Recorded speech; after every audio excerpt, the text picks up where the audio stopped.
आज हमारे पास bank reconciliation statement का लेक्चर नंबर 3 है, जिसमें हम 2 क्वेश्चंस की मजीद प्रैक्टिस करेंगे। पिछले लेक्चर में हमने प्रॉब्लम 1 और 2 पढ़ी थी। आज देखते हैं प्रॉब्लम नंबर 3।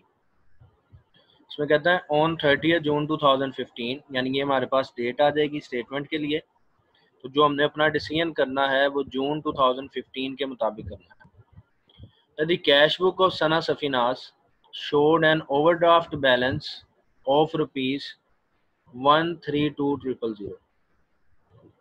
देखिए, कैश बुक का बैलेंस हमने पढ़ा था, कैश बुक का बैलेंस डेबिट होता है, लेकिन यहाँ पे क्योंकि वर्ड ओवरड्राफ्ट यूज हो गया तो हमने ओवरड्राफ्ट के लिए रूल पढ़ लिया था कि जब वर्ड ओवरड्राफ्ट आ जाए तो नॉर्मल बैलेंस को हम उल्ट कर देते हैं।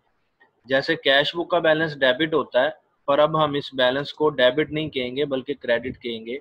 इट मीन्स ये जो क्वेश्चन है हमारा क्रेडिट के बैलेंस से सोल्व होगा। तो जो हमने फार्मूला यूज करना है इस क्वेश्चन को सोल्व करने के लिए वो क्रेडिट वाला यूज करना है। आगे कहता है this balance did not agree with balance as per passbook, कि ये जो बैलेंस है कैश बुक का ये पासबुक से मैच नहीं कर रहा, तो इसी वजह से तो हम बीआरएस बनाते हैं। अगर किसी पॉइंट में वो कह दे कि ये मैच कर रहा है, या किसी ऐसे पॉइंट में कह दे कि वो कैश बुक और पासबुक दोनों में रिकॉर्ड हो चुका है, तो फिर हम उसे बीआरएस में नहीं लिखेंगे, क्योंकि उस पॉइंट की वजह से तो फर्क ही क्रिएट नहीं हो रहा, उसकी वजह से तो मसला ही नहीं आ रहा।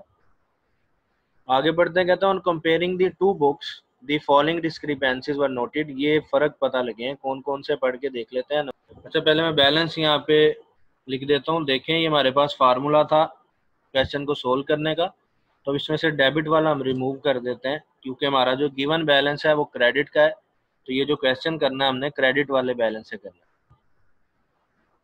है। पढ़ते हैं पहला पॉइंट, कहता है check issued in the last week of March 2015 but not presented for payment till 30th June 2015 amounting rupees 18,000। तो निशानियां हमने पढ़ ली थी। ये एनपी है, एनपी की निशानियां थी कि चेक आता है और इशूड आता है और नॉट या नेक्स्ट मंथ वाली हमने अमाउंट लेनी होती है। तो देखें, सारी निशानियां पूरी हो रही हैं इसमें एनपी की। इट मीन्स ये जो पॉइंट है हमारे पास एनपी का है, और क्रेडिट वाले फार्मूले में देखें तो एनपी लेस होता है, तो इस पॉइंट को हम माइनस करेंगे।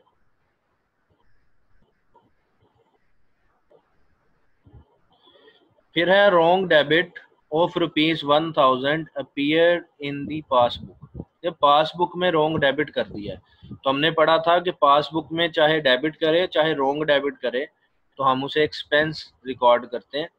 इट मीन्स ये पॉइंट होगा हमारे पास एक्सपेंस का।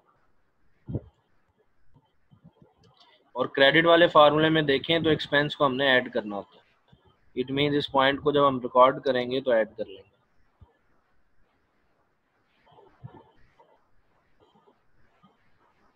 ये डिसीजन किया हमने रॉन्ग डेबिट की वजह से।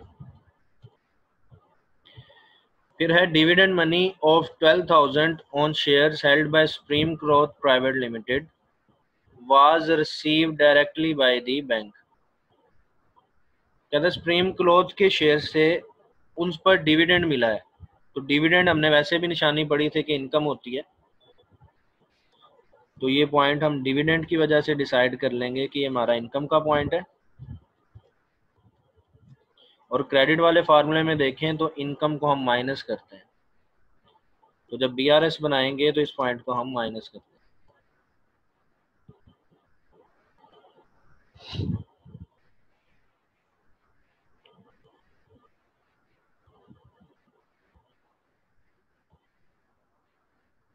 पॉइंट नंबर 4 है check for 6,000 issued on 26 June 2015 had not yet been presented for payment।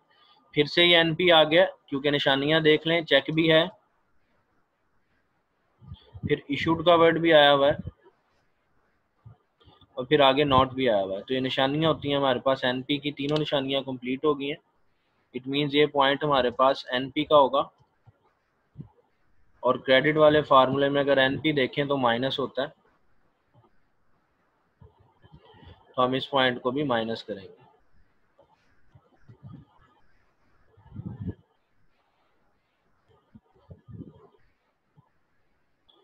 Point number 5 पढ़ते हैं। Cheque paid into bank on 20th June 2015 but not collected prior to 30th June 2015 amounting to rupees 30,000।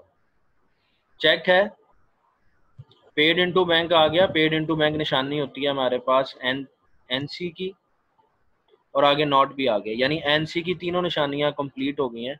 ये हमने decide कर लिया कि NC का point है और क्रेडिट वाले फार्मूले में एनसी ऐड होता है।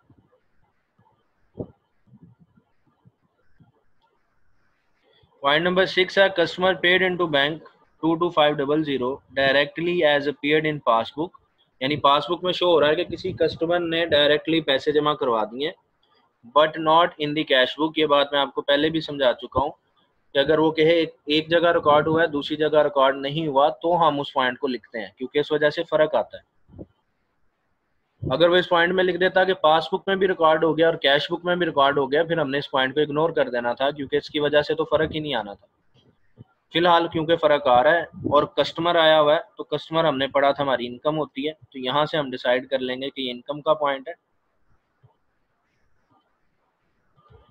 और क्रेडिट वाले फार्मूले में इनकम को हम माइनस करते हैं, तो इस पॉइंट को भी हम माइनस कर दें।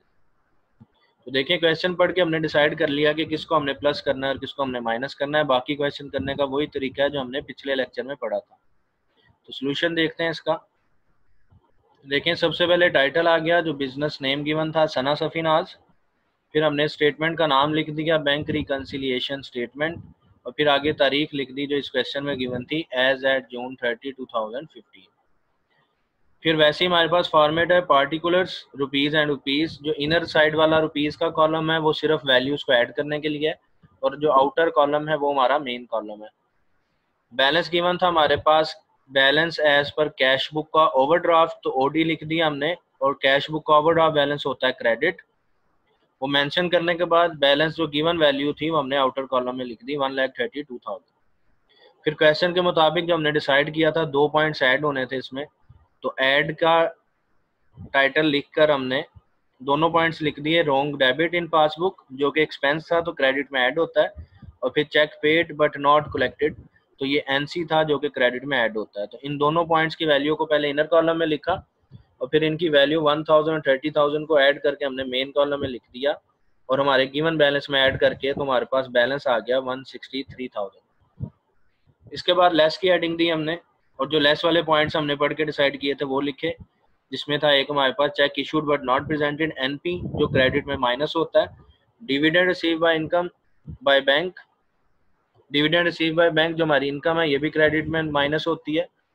फिर check issued but not presented ये भी एनपी था, क्रेडिट वाले फार्मूले में भी माइनस होता है, और कस्टमर पेड इनटू बैंक ये भी हमारी इनकम है जो क्रेडिट वाले फार्मूले में माइनस होती है। इसी तरह इनकी अमाउंट्स को पहले इनर कॉलम में लिखा और इनकी अमाउंट्स का जो टोटल आया हमारे पास 18,000, 12,000, 6,000 और 22,500 का जो टोटल आया उसको हमने आउटर कॉलम में ब्रैकेट में मेंशन करना है, क्योंकि ये उन वैल्यूज का टोटल है जो हमने माइनस करनी है। फिर जो ऊपर हमारे पास बैलेंस आ गया था 163,000, उसमें से ये अमाउंट हमने माइनस की, तो फाइनल आंसर आ गया हमारे पास 1,04,500। अब इस स्टेटमेंट का आंसर हमने लिखना है, वो हमने पढ़ लिया था कि जिस बैलेंस से हम स्टार्ट करते हैं उससे उल्ट लिखा करते हैं। हम स्टार्ट किया हमने balance as per cash book overdraft credit से, तो नीचे जो हम आंसर लिखेंगे वो बैलेंस एज पर पासबुक लिखेंगे, उल्ट कर देंगे कैश बुक की बजाय पासबुक, और ऊपर क्रेडिट था तो नीचे हम कर देंगे डेबिट।